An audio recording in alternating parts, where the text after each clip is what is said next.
Welcome back. In the last lecture, I introduced ammonia water systems and we discussed the properties of binary mixtures of ammonia water. This lecture is a continuation of the earlier lecture, and in this lecture I will discuss in detail the working principle of ammonia water systems.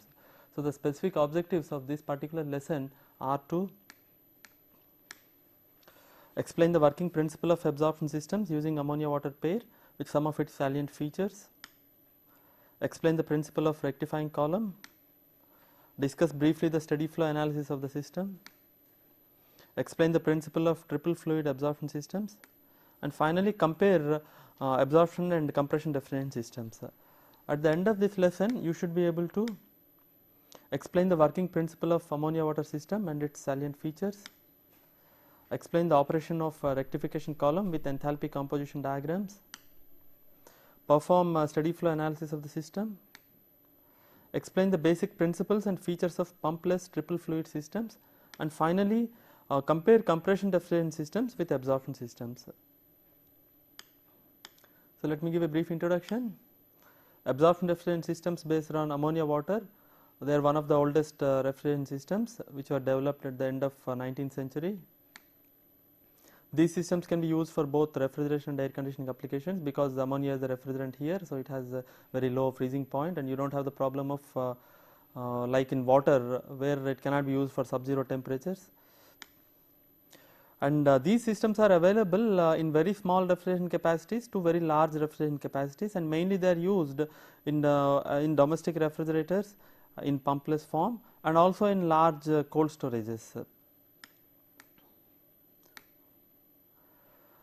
Now, the operating pressures in ammonia water systems are much higher than atmospheric. So, you do not have the problem of air leaking into the system. This is one of the typical problems of water lithium bromide systems which operate under vacuum. So, you always have air leaking into the system. This problem is not there with ammonia water systems. And you also do not have the problem of crystallization, which was again a typical problem with water lithium bromide systems.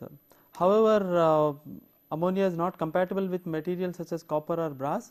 So, normally the entire system is fabricated out of steel, and ammonia is both toxic and flammable. So, we need to take certain safety precautions while designing and operating these systems. Now, let me explain the operating principle. Major difference between this system and water lithium bromide systems is that you use 3 additional components here, and these 3 additional components are a rectification column, a deflagmator, and a subcooling heat exchanger. Without rectification, vapor leaving the generator may consist of 5 to 10% of water, and the need for rectification was explained in the last class. If you do not rectify the vapor, you have 5 to 10% of water in the refrigerant circuit. This will create problems like non-isothermal condensation and evaporation, and it will also increase the evaporator temperature. It increases the circulation ratio. So, ultimately the system performance suffers. So, in ammonia water systems, they have to be designed in such a way that most of the water is confined to the solution circuit only, and in the refrigerant circuit you have almost pure ammonia. So, this requires the use of a rectification column. Okay, and the rectification column consists of the generator, a rectifying column, and deflagmator. So, this is something different from water lithium bromide systems. Okay, and what is the function of subcooling heat exchanger? The subcooling heat exchanger is used to increase the refrigeration effect and also to ensure that only liquid enters into the refrigerant expansion valve. Now, let me explain the operating principle. Okay. So, as I mentioned, you have the for basic components here, you have the evaporator, condenser, absorber, solution pump, and generator. In addition to these basic components, you also have an additional heat exchanger here, a subcooling heat exchanger, and you have what is known as a deflagmator here, and you also have a rectifying column. Rest of the components are similar, like your solution pump, expansion valve, liquid suction heat exchanger. All these components are similar to water lithium bromide systems. So, the working principle is like this. Let us begin with point 14, which is nothing but the exit of evaporator. So, at this point you have low temperature, low pressure refrigerant vapor. This low temperature, low pressure refrigerant vapor enters into the heat exchanger 1, where it exchanges heat with the refrigerant liquid coming from the condenser. In this process, the refrigerant vapor gets superheated and the liquid gets subcooled. So, this is something similar to your liquid suction heat exchanger used in vapor compression refrigerant systems. Okay, so what comes out of the heat exchanger is a superheated vapor still at low pressure. So, this superheated vapor now enters into the absorber. In the absorber, it comes in contact with the weak solution coming from the generator. So, this is your weak solution. Okay, weak solution here means weak in refrigerant. So, this weak solution and ammonia vapor coming from the evaporator, they come in contact in the absorber and the refrigerant is absorbed in the absorber. Since this is an exothermic process, heat is rejected in the absorber, and what you have at the outlet of the absorber is a strong solution at 0.2. Okay. So, at 0.2 you have a solution that is rich in ammonia. Okay. This is still at low pressure. So, this strong solution is pumped to the generator pressure using a solution pump. Okay. So, in the solution pump it is pressurized, and this high pressure solution which is still at low temperature enters into this heat exchanger 2. Okay. In the heat exchanger 2, this is nothing but your solution heat exchanger, where it exchanges heat with the hot solution coming from the generator, that means at 0.6. Okay. In this process, this strong solution becomes preheated. So, it comes out at a higher temperature. So, temperature at 0.4 is much higher than temperature at 0.3. So, this preheated strong solution enters into this rectifying column, and in this rectifying column this strong solution falls through this rectification column, and it ultimately comes to the generator, where you supply the heat, and because the heat supply, vapor is generated, and this vapor gets rectified in the rectification column and deflagmator, and finally what you have at the exit of this deflagmator is almost pure ammonia, that means almost about 99.9% ammonia.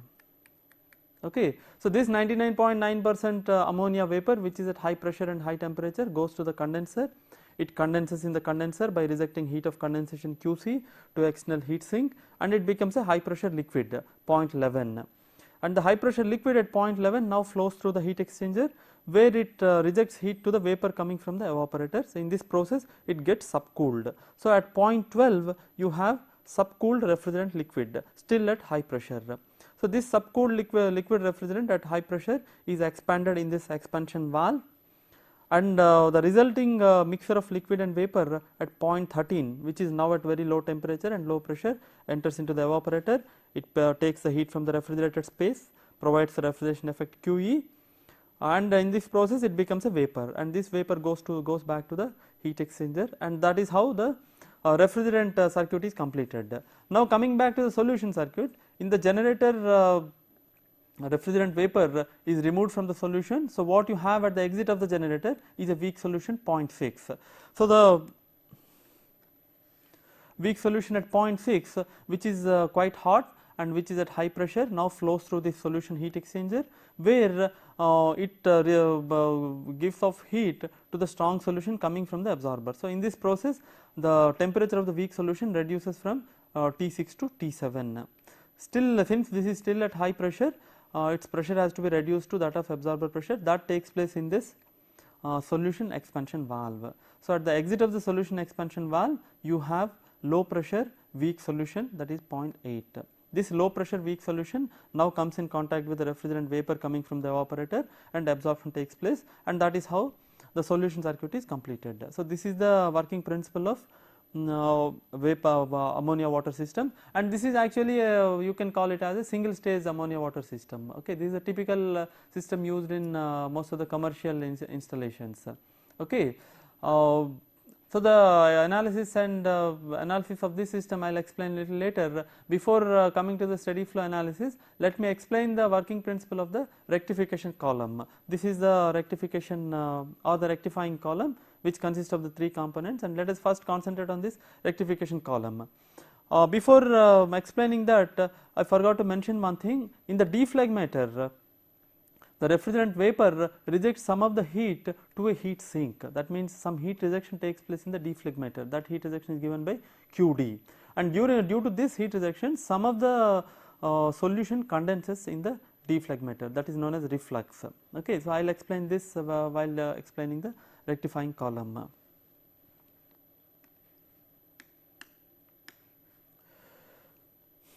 Okay. So now let me just summarize the energy flows into and out of the system. We have seen that high temperature heat input is given to the generator QZ, and low temperature heat input is given to the system at the evaporator. This is nothing but your useful refrigeration effect QE, and then heat rejection takes place at absorber, condenser and deflegmator. Deflegmator is a new component here, and a small amount of work input is required to run the solution pump. So, these are the typical energy flows into and out of the system. Now, let me explain the principle of rectification. So, as I explained already, the rectification system consists of generator, a rectifying column and a deflegmator. So, let me show the schematic of it. So, you can see that the whole thing is your rectification system. It consists of 3 components: generator, and this is your rectification column,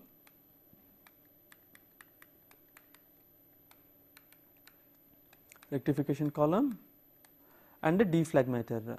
Deflegmator is at the top of the rectifying column, and heat is supplied to the generator. High temperature heat QZ is supplied to the generator via a heating medium. So, because of this, vapor is generated. Okay, so vapor is generated and vapor moves up. This vapor comes in contact with the strong solution coming from the absorber. Okay, so there is a direct contact between the strong solution and the vapor in this lower portion of the rectification column. As a result, we will see that this vapor becomes rich in ammonia. That means by the time this vapor comes from this point, the lower portion, to this point, it becomes stronger in ammonia, and further enrichment takes place in this column, where the vapor comes in contact with a reflux that is coming from the what is known as a reflux condenser. Sometimes the deflegmator is also known as reflux condenser. Reflux condenser. So, in the reflux condenser, what happens is some heat is taken out of the hot vapor by using a cooling water, and during this process some of the vapor condenses. That condensed vapor is called as reflux, and due to gravity this falls down, and as it falls down, it comes in contact with the vapor that is moving up. That means the descending liquid comes in contact with the ascending vapor, and during this process further enrichment of the vapor takes place, and ultimately what you have at the exit of the rectification system is almost a pure ammonia. That means, as I already mentioned, you have about 99.9% ammonia in the vapor. Okay, it's almost pure ammonia. Okay, so in order to achieve this, you have to design the rectifying column properly. Now, let us concentrate on each component, that means the lower portion of the rectifying column, and let us see how what is the working principle of this and how do we show this on enthalpy composition diagram. Similarly, we will look at the upper portion and explain the working principle and show this on enthalpy composition diagram. Okay, so as I said, you have seen that rectification system consists of the 3 components, and a heating medium supplies the required heat input, as I have already mentioned, to the generator, and heat QD is rejected to the cooling water in the deflegmator. Okay, so at one place you supply a high temperature heat, at another place you reject some of the heat. Now, let us look at the generator plus lower part of the rectification column. Okay, first let me show the working principle.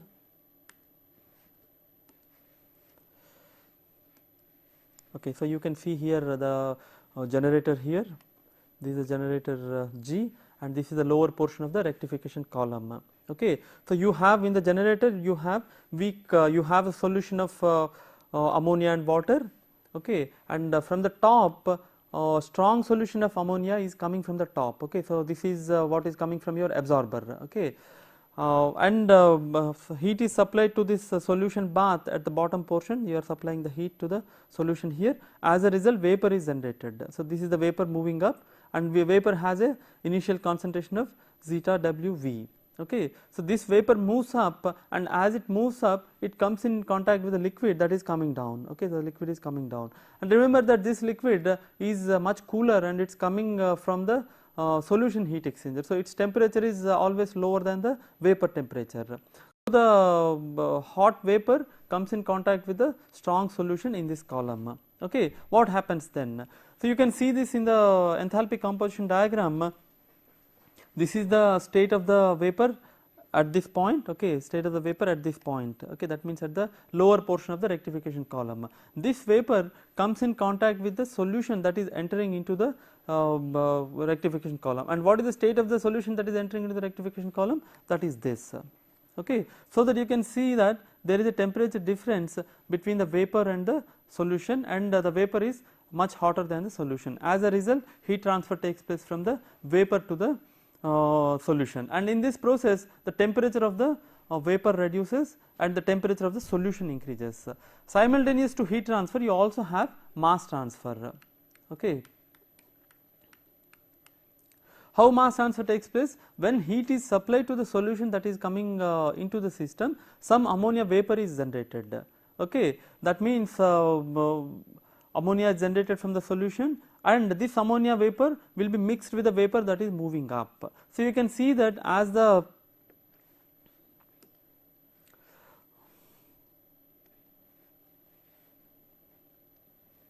okay. So, as the vapor is moving up, its state is shown by this arrow here. That means it becomes progressively rich in ammonia. So, okay, so you can see that its concentration varies from this point to this point. That means it gets enriched in ammonia, and at the same time its temperature drops because of the heat transfer. Simultaneously, what happens is, since you are stripping this solution of ammonia, obviously its concentration has to drop. So, you can see that its concentration is decreasing in this direction. Okay, that means the vapor concentration increases in this direction and the solution concentration decreases in this direction. Okay, so the net effect is that the vapor becomes rich in ammonia and the solution becomes weak in ammonia. Okay, so that is what is shown in this process. Okay, how the temperature increases, and if this rectification is perfect, you will find that at this point the strong solution that is entering into the system will be at equilibrium with the vapor that is leaving the system.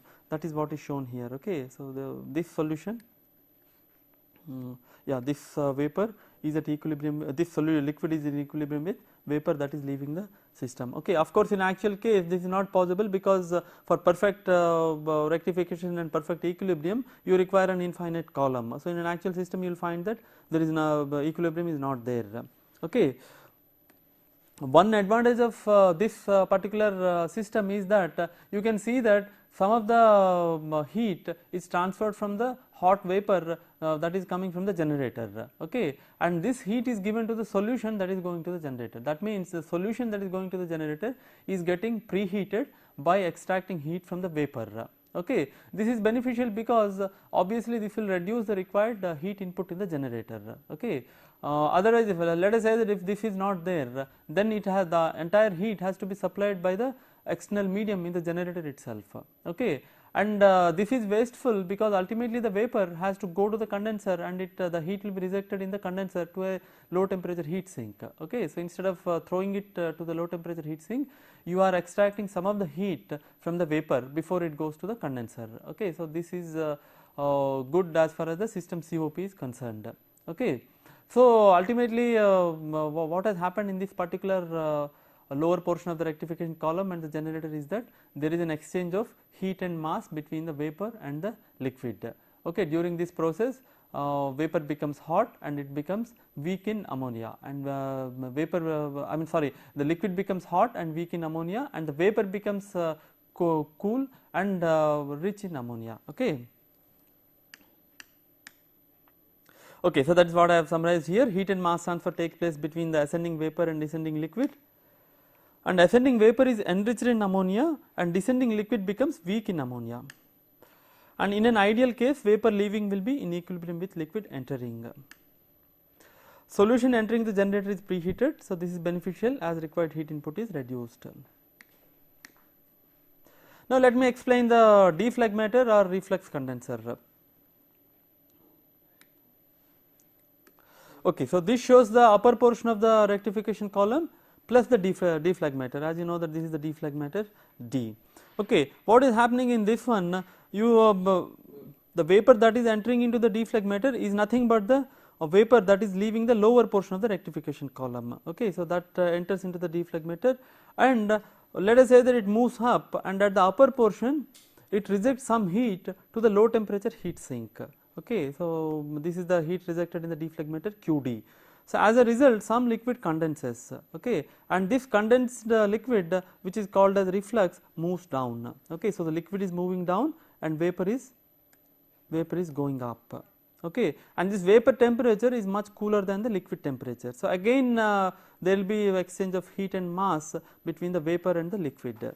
Okay, so the net result is that at the end of this column you have a very pure ammonia. Okay, which goes to the condenser and the refrigerant circuit. Again, this is shown in the temperature composition diagram. You can see that zeta SV, this is the condition of the vapor that is entering into this column, and as it comes in contact with the reflux, you can see that its temperature drops, and at the same time it is getting rich in ammonia. Okay, so you can see that finally it leaves at this concentration, which is much higher than this concentration. Okay, so enrichment of vapor is taking place in this column. At the same time, the liquid again becomes weaker because some ammonia is generated. Since you are taking ammonia out of the solution, obviously its concentration reduces. Okay, so liquid follows this path and vapor goes in this direction. Okay, and since there is heat transfer during this process, liquid temperature increases in this manner and vapor temperature reduces in this manner. Okay, so heat has to be rejected to the low temperature heat sink QD. So again, this is a summary of what I have explained. At the top of the deflagmator, heat is removed from the vapor, so that a part of the vapor condenses, which is known as reflux. This reflux, that is cooler, exchanges heat with the hotter vapor ascending in the column. During this process, water vapor is transferred from the vapor to the liquid, and ammonia is transferred from liquid to the vapor. And vapor leaves the rectification column in almost pure ammonia form with a concentration of greater than 99%. Now, what do we, so far we have explained the working principle of rectification column, but how does it look like, or how do you design it? So the rectification column could be in the form of a packed bed, or a spray column, or a perforated plate column. Why do we need a packed bed or spray column or a perforated plate column? Because we need to have what is known as a large residence time, so that the fluids can spend more time together, so that there will be high heat and mass transfer rates, so that ultimately you get almost pure ammonia vapor at the exit of this rectification system. Okay, so you have to have a higher heat and mass transfer rates. So you cannot simply have a hollow tube in which liquid and vapor comes in contact, because in such case there will not be enough time for heat and mass transfer to take place. Okay, so if you want to design it properly, you have to have something like a packed bed or a perforated column or a spray column. Okay, so that liquid comes in intimate contact with the vapor and heat and mass transfer can take place.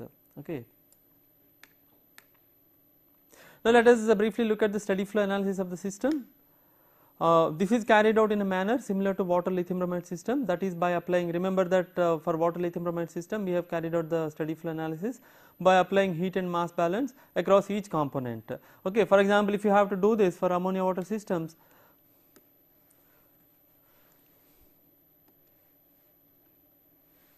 what you have to do is you have to take individual component, apply heat and mass balance. For example, if you take the condenser, remember that if you apply heat mass energy balance to this, you will find that QC is equal to mass flow rate of refrigerant into H10 minus H11. Okay. Similarly, you can do an energy balance for the evaporator. You can also do an energy balance for the heat exchanger. Okay, energy coming in is energy going out, since it is a steady flow process. Similarly, you can do steady flow energy balance for the other components like solution pump, solution heat exchanger, absorber and all that. Only difference between this system and ammonia water system is at this point. Okay, of course, this point is also the solution heat, the subcooling heat exchange is also different, but this analysis is fairly simple. Okay, what is the major difference is in this portion. Okay, so I will show you how steady flow analysis has to be carried out for this portion, so that you can evaluate the performance of this particular system.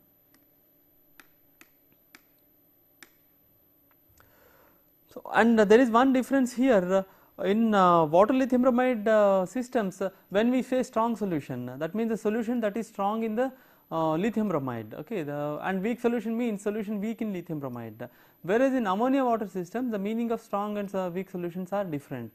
When I say strong solution in ammonia water systems, that means the solution that is strong in ammonia, okay, that means that is rich in ammonia. Strong solution and rich solution are same. Okay. Similarly, weak solution means the solution that is weak in ammonia. Okay. So, if you are applying this nomenclature, strong solution means the solution that is leaving the absorber in this case, whereas in water lithium bromide case, strong solution means the solution that is entering into the absorber. So, you have to keep this difference in mind.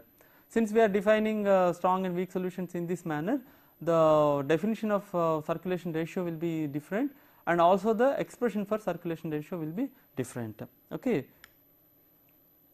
So, what is the expression for circulation ratio?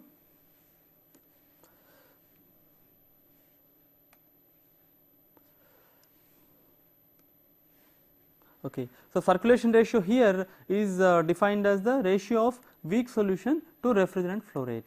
Okay. So, weak solution is m dot Ws, refrigerant flow rate is simply m dot. Okay. So, circulation ratio lambda is equal to m dot Ws by m dot. This implies that the weak solution flow rate m dot Ws is equal to lambda into m dot, and strong solution flow rate is nothing but 1 plus lambda into m dot. This you can easily get by applying mass balance across the absorber. Okay. And from mass balance across the absorber, you can also show that if you are assuming pure ammonia circulating in the refrigerant circuit, you can write the expression for circulation ratio in terms of strong solution concentration zeta S and weak solution concentration zeta W. Okay. So, this expression is different for water and lithium bromide system and for ammonia water system. So, this is one difference you must keep in mind while performing calculations.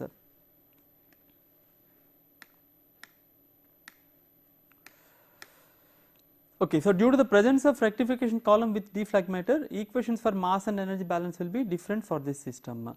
Okay, how they are different? Let us see. So, what we do here is we take a control volume. This is the control volume across the complete entire rectification column. Okay, that means I am taking the entire rectification column.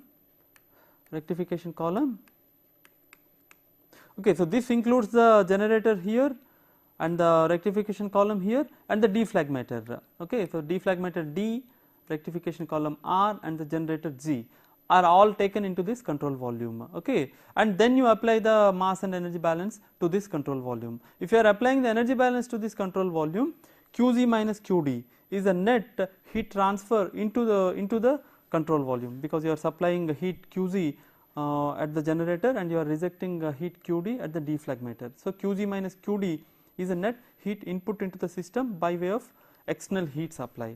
This should be equal to the energy leaving the control volume. And what is the energy leaving the control volume? Energy leaving is nothing but energy carried by the vapor at point 10 and energy carried by the solution at point 6 minus energy coming into the control volume by way of mass flow. Okay, that is 4. So, you can easily write energy balance Qg minus Qd like this.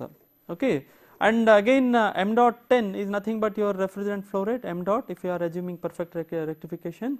And what is m dot 6? M dot 6 is nothing but your weak solution, okay, m dot Ws, and m dot Ws, as you have seen just now, is nothing but circulation ratio into mass flow rate of refrigerant.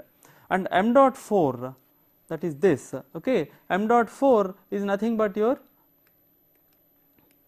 strong solution flow rate, and strong solution flow rate we have seen just now is nothing but 1 plus circulation ratio into refrigerant flow rate. So, if you are substituting these expressions in this one, you can finally show that Qg minus Qd is equal to m dot into H10 minus H4 plus lambda into H6 minus H4. So, this is the expression for okay. So, this is the expression for net heat flow into the control volume. Now, from the above equation we can calculate Qg minus Qd, but if you want to find out the COP you need to know Qg, because that is finally the heat input to the system. Okay. So, first calculate Qg minus Qd using the above energy balance equation for the control volume, then you have to calculate somehow Qd, so that finally you can get Qg. So, how do we do this? So, this requires estimation of heat transferred in the deflagmator. Obviously, you have to find out what is the heat transfer to the heat sink in the deflagmator, that is Qd. Okay. And this can be obtained by applying mass and energy balance across the deflagmator section. So, I will show you the deflagmator section now. Okay. So, what we are doing here is I have taken a control volume, this is again a control volume across the deflagmator section. You know, remember that this is your deflagmator and this is a part of your rectification column. You can take this control volume at any place, you can include any cross section here, okay, but the outlet here must include the vapor, okay. And you can show by from mass and energy balance for this mass and energy balance, okay, for this control volume you can show that you can arrive at this expression Qd by m dot. Qd is the heat rejected in the deflagmator divided by m dot. M dot is the refrigerant flow rate from the system. So, Qd by m dot is equal to HIV. HIV is nothing but the vapor enthalpy at any cross section minus H10. H10 is nothing but the enthalpy of the refrigerant vapor leaving this section, plus 1 minus zeta IV divided by zeta IV minus zeta EL into HIV minus HEL. What is zeta EL and HEL? Zeta EL and HEL are the enthalpy and the composition of liquid that is descending in this section. Okay. So, zeta EL and HEL refer to the liquid properties, the liquid that is descending. Remember that in this section liquid is descending and vapor is ascending. Okay, vapor is ascending, they exchange heat and mass. So, you can arrive at this expression easily by applying mass and energy balance. So, finally, this is written as HIV minus H10 plus HL. Okay. So, if you are plotting the same thing on enthalpy composition diagram, you can show that I am plotting this on enthalpy composition diagram. What I have done is I have marked the condition of the vapor that is ascending and the liquid that is descending at any cross section. Okay. So, that is shown by point V and L, and then I have joined the points V and L by a straight line. Okay. You join it by a straight line and you extend this straight line so that it intercepts this xi is equal to 1 line at this point R. Okay. This is an important point R. Okay. So, this point R I will show you a little later is known as pole of the rectifier. Okay. So, from the expression shown earlier, it can be very easily shown that the distance between this point R and this point is nothing but Qd by m. Okay. Remember that this analysis is based on the assumption that the vapor that is leaving the section is pure refrigerant. That means you are assuming that vapor is leaving at a concentration of 1. Okay. If you are assuming that, then this vertical distance is nothing but Qd by m, and this distance is equal to HL. Okay. What is HL?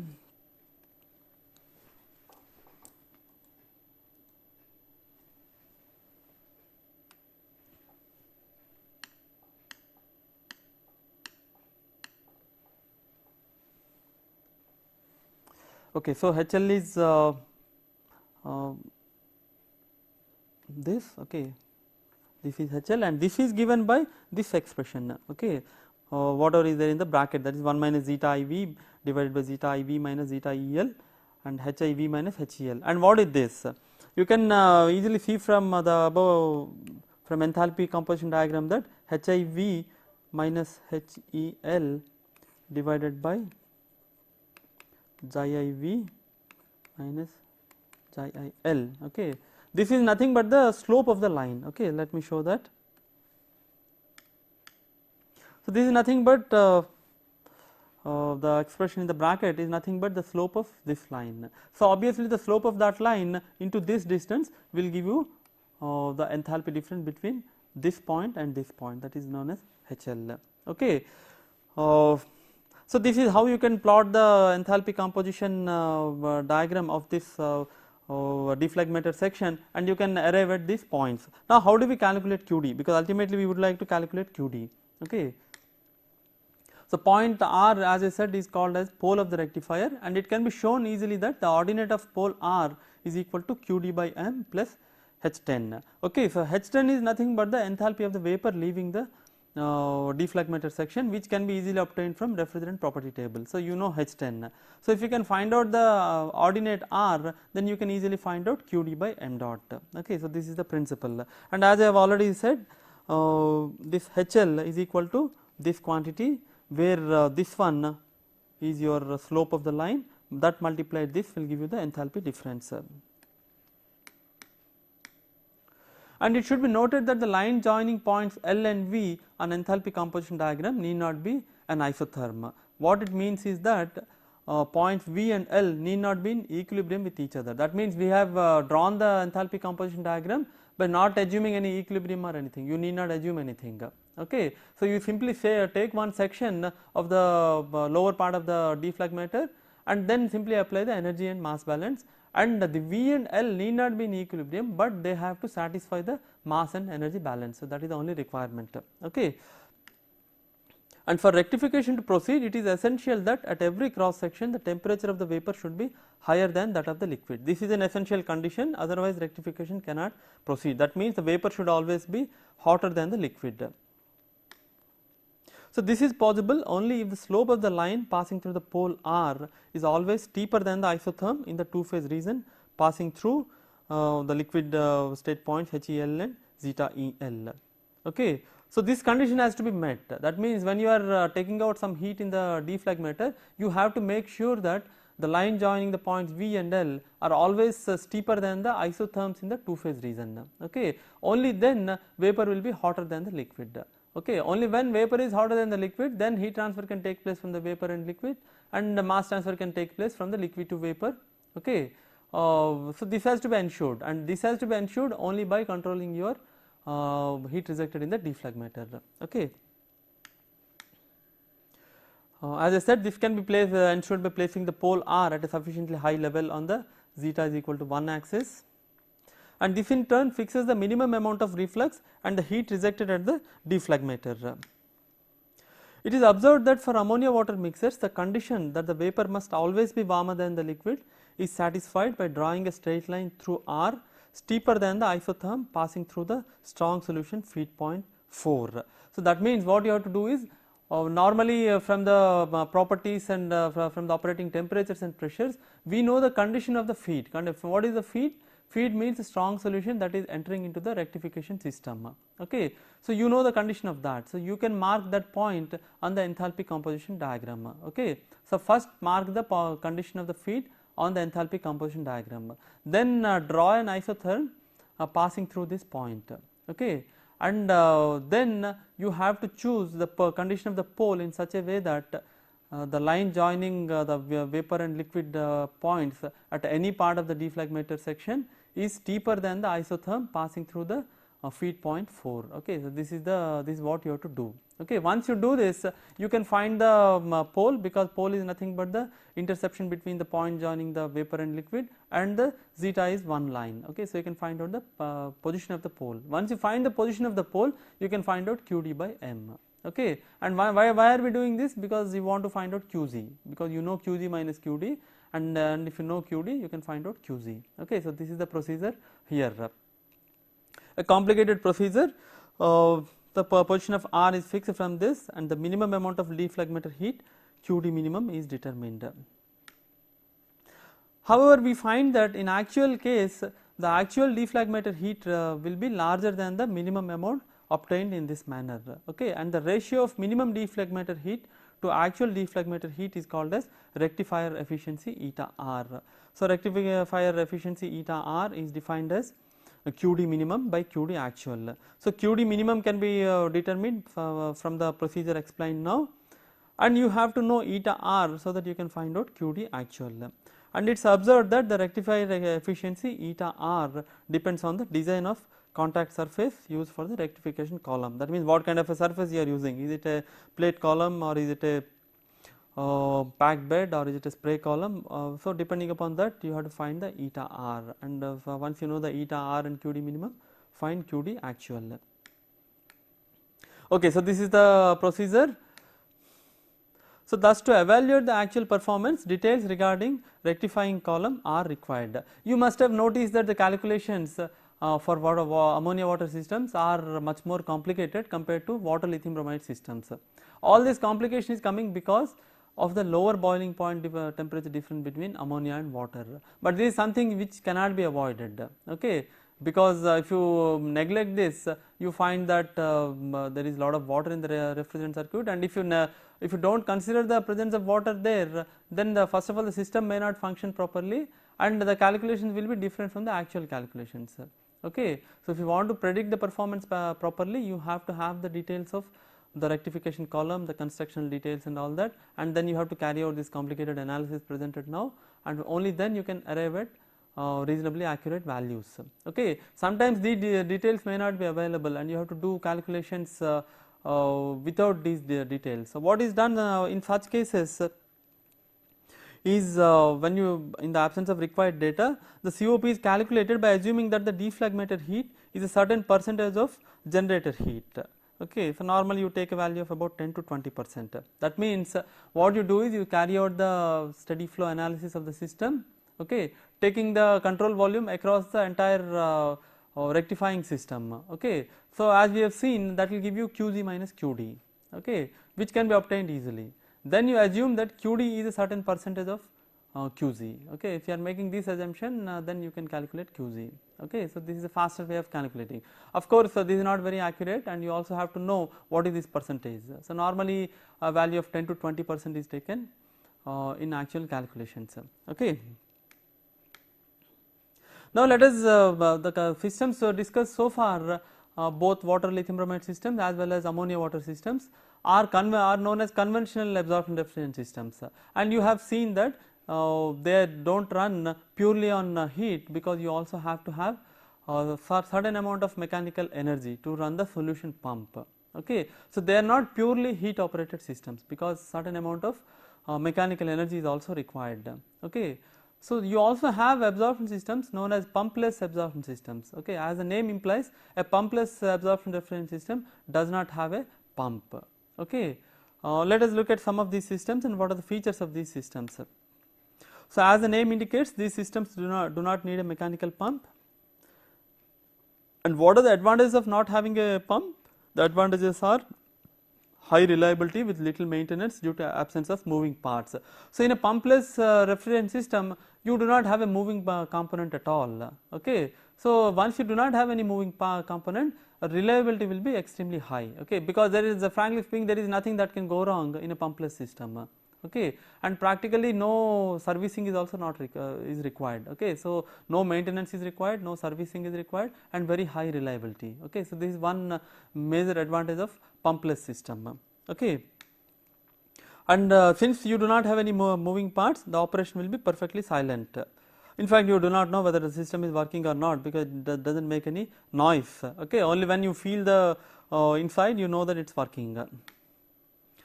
And a wide variety of heat sources can be used to run the systems. So, what are the applications of pumpless systems? The applications are as refrigerators for remote and rural areas, in portable refrigerators, and as refrigerators for luxury hotel rooms, etc. Okay. In luxury hotel rooms, the customers do not want to have any noise. Okay. So, it has to be perfectly noiseless inside the room. Okay. So, if you are using a normal mechanical vapor compression system, the compressor will be making noise. Okay. So, sometimes this will be disturbing.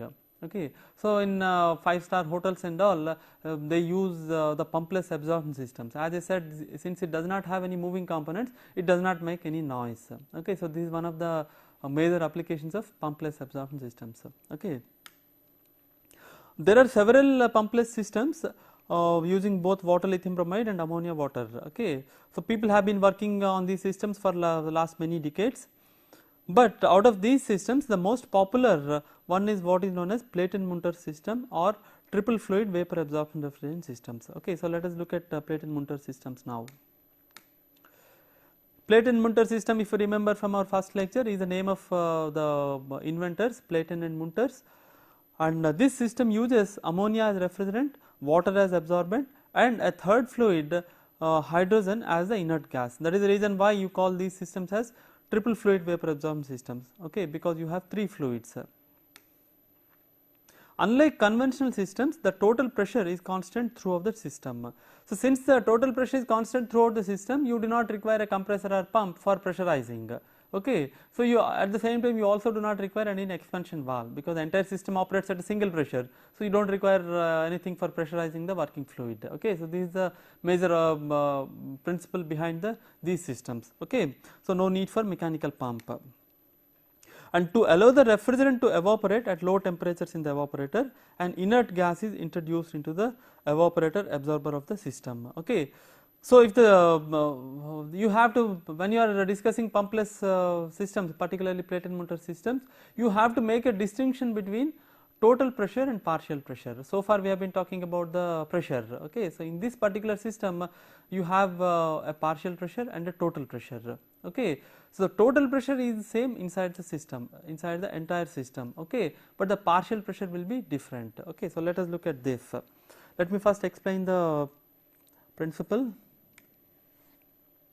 Okay. So, this is a schematic of typical Platen-Munter system. This consists of a condenser, an evaporator, an absorber, a generator here, and another component called as bubble pump. Okay. For the sake of simplicity, I have not shown the rectification column, deflagmator and all that, but in an actual system those things will be there. Okay. So, we are assuming that we do not have any of those things. At the same time we are getting pure ammonia at the end of this bubble pump. Okay. So, let me explain the working principle starting with this point. So, at this point you have pure ammonia refrigerant, okay, and this is at a high pressure. So, this pure ammonia refrigerant at high pressure enters into the condenser where it rejects the heat of condensation, okay, and what you have at the exit of condenser is liquid ammonia, okay, liquid ammonia at high pressure. Now, this liquid ammonia at high pressure enters into the evaporator. Okay. So, in the evaporator, in addition to ammonia, we also have a third fluid called hydrogen. Okay. So, you have pure hydrogen here, right. In fact, this pure hydrogen makes up for most of the pressure in the evaporator. Since total pressure is same, for example, pressure at this point is, let us say, 15 bar. Okay. So, 15 bar liquid is entering into the evaporator, and inside the evaporator the partial pressure of hydrogen is 14 bar, let us say. Okay. So, hydrogen is exerting a partial pressure of 14 bar here. So, 14 bar is because of hydrogen. So, what will be the pressure of ammonia here? The pressure of ammonia has to be the partial pressure of ammonia, because the total pressure is constant. So, in evaporator section you find that P total is equal to P ammonia plus P hydrogen, okay, and the P total, as we have seen, is equal to 15 bar, and out of this 15 bar hydrogen is making up for the 14 bar. Okay. That means the partial pressure of ammonia has to be 1 bar. Okay. So, there is a sudden, this is somewhat similar to an expansion, but it is not expanding by throttling or anything, but it is by simply expanding by simply entering into a vessel where a third fluid is exerting a major portion of the pressure. Okay. So, during this process the ammonia pressure drops from 15 bar to 14 bar. So, here you have liquid ammonia at 1 bar. 1 bar ammonia liquid. Okay. Now, this 1 bar ammonia liquid can evaporate at very low temperature, because you find that at 1 bar it has an evaporation temperature of about minus 33 degrees centigrade. Okay. So, in the evaporator it can evaporate at minus 33 degrees centigrade by taking heat from the refrigerated space. Okay. So, that is how you get the refrigeration effect. Now, as it evaporates, what happens? A vapor is formed. Okay. So, you see here that at point 3 vapor of hydrogen and ammonia, which are cooler because they are in the evaporator, they go down because of buoyancy. Okay. So, this vapor consisting of ammonia and hydrogen goes to the absorber. In the absorber, what happens is the weak solution that is coming from the bubble pump. Okay. The weak solution coming from the bubble pump comes in contact with the mixture of hydrogen and ammonia. Okay. So, when they come in contact, what happens is ammonia is taken out from this mixer. That means this solution absorbs ammonia and it cannot absorb hydrogen. So, hydrogen is left out and ammonia is absorbed. Okay. And in this process hydrogen temperature increases. Okay. Since its temperature increases, it becomes lighter and it moves up to the evaporator.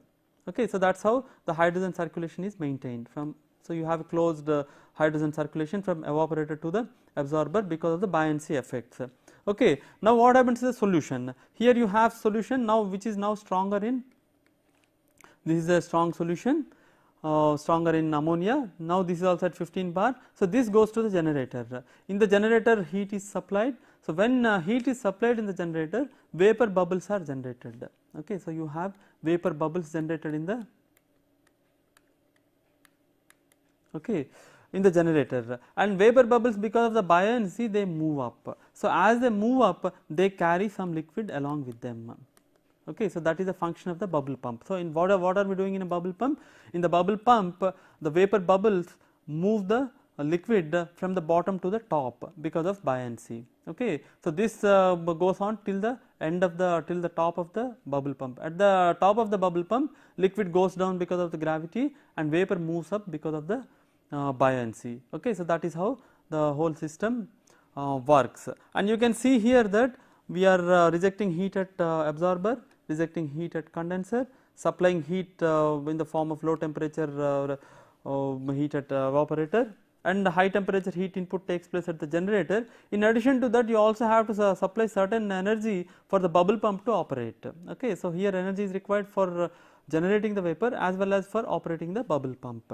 Okay. And remember that the total pressure is constant at every point. When I say constant, there will be small differences because of the gravity heads and all. For example, if you look at this one, pressure at this point will be higher than the pressure at this point because of gravity head. Okay.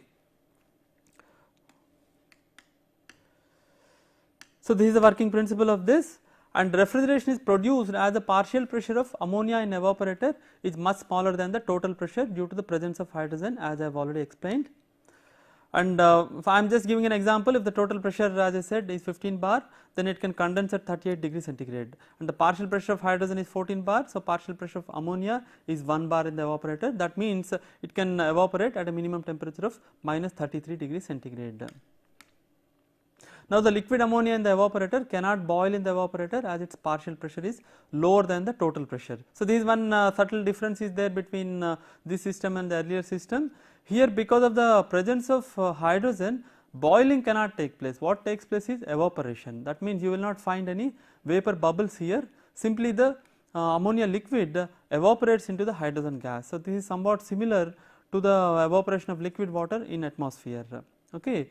This takes place as long as hydrogen gas is not saturated with ammonia, and the ammonia vapor generated is carried away by the process of diffusion. Hence, Platen-Munter systems are also called as diffusion absorption systems. Sometimes people use the name diffusion absorption systems for Platen-Munter systems. So, as I said, why do we call it as diffusion absorption system? Because here the process is not one of boiling, but it is one of evaporation and then diffusion. Okay. So, this is a subtle difference, right. So, that is why we call it as diffusion absorption systems. Okay. Due to the evaporation process, the temperature of the evaporating liquid changes along the length of the evaporator. This is another difference. You will find that inside the evaporator, the temperature is not constant. Okay. You have a cold region and you have a progressively increasing region with a progressively increasing temperature, and the coldest part is obtained at the end where hydrogen enters the evaporator. So, why this part is coldest? Because at this part the partial pressure of ammonia is least. Okay. So, it can evaporate at lowest temperature. This can be beneficially used to provide two temperature sections in the evaporator. For example, if you are using this system for a refrigerator, you can use the coldest part for frozen food storage and the relatively warmer part for fresh food storage. This is what is done in commercial refrigerators. And the circulation of fluids inside the system is achieved, as I said, due to the effects of buoyancy and gravity head. And a liquid fill is required at the end of the condenser to prevent the entry of hydrogen gas into the condenser. That means at this point you have to have a liquid field. Okay. If you do not have this liquid field, what happens is some of the hydrogen can enter into the condenser. Okay, hydrogen can enter into the condenser. To prevent the hydrogen entry, we have to provide a liquid field. Okay, gases other than hydrogen can also be used. Even though the original system used hydrogen gas, people have also tried other gases such as helium. And Platen-Munter systems are simple and good in many ways. One major disadvantage of this system is that they offer very low COPs, okay, and the COPs are of the order of 0.15 to 0.2, and this is because of the energy requirement of bubble pump and also due to various irreversibilities. One such irreversibility is due to the cooling and heating of hydrogen gas in the evaporator absorber section. And additional heat exchangers are used in commercial systems to improve COP. Okay, commercial systems will be different from the schematic shown earlier. Okay. However, in commercial systems a wide variety of fuels such as electrical heaters in small systems, or you can also use natural gas or LPG or kerosene in larger systems. Okay. Again, let me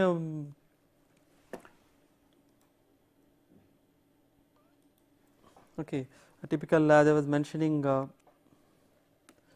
the heat exchanger part, you can have in a commercial system you can have a heat exchanger here, where the cold vapor that is going to the absorber section can transfer heat, can take heat from the hot vapor that is going to the hot hydrogen gas that is going to the evaporator. So, you will have one heat exchanger here. Okay. Similarly, you can have another heat exchanger here. Okay. So, that means you can preheat the solution that is going to the generator. Okay. And the heat source here can be anything. You can use, for example, LPG gas, or you can use natural gas. You can also use kerosene. You can use hot water, or you can use hot oil or anything. Okay. And let me very briefly explain the solar energy driven systems. I will not explain, but I will just state absorption systems can also be run purely on solar energy. If you are using a conventional system, then the solution pump which requires mechanical energy can be driven using a turbine driven by the high pressure vapor generated in the generator. That means you can have a turbine which utilizes some of the high pressure vapor generated in the generator, or you can also use photovoltaic cells and have a motor and run the pump using that motor. Okay. And if you are using a pumpless system, of course you do not require any mechanical energy, and you can operate it purely on solar energy alone. And solar energy driven refrigerant systems can also use what is known as solid adsorbents. Okay. Some of the examples of solid adsorbents are water silica gel, where water is the refrigerant, silica gel is the adsorbent, water zeolites, zeolite is adsorbent, methanol like activated carbon system, methanol is the refrigerant and activated carbon is the refrigerant, ammonia calcium chloride system, hydrogen metal hydride systems. Okay. However, these systems have not been commercialized on a large scale. Let me just show a table where compression systems are compared with absorption systems. Okay, so this table shows the comparison between compression and absorption systems. So you can see that compression systems are work operated, absorption systems are heat operated. Compression systems offer high COP, absorption systems offer low COP. Now let me quickly summarize what we have learned in this lesson. In this lecture, working principle of ammonia water systems is explained, principle of rectification is discussed, method for evaluating steady state performance is presented, and pumpless systems are discussed, and solar energy driven systems are mentioned, and finally comparison is made between compression and absorption systems. In the next lecture we will look at some of the problems on compression and absorption systems. Thank you.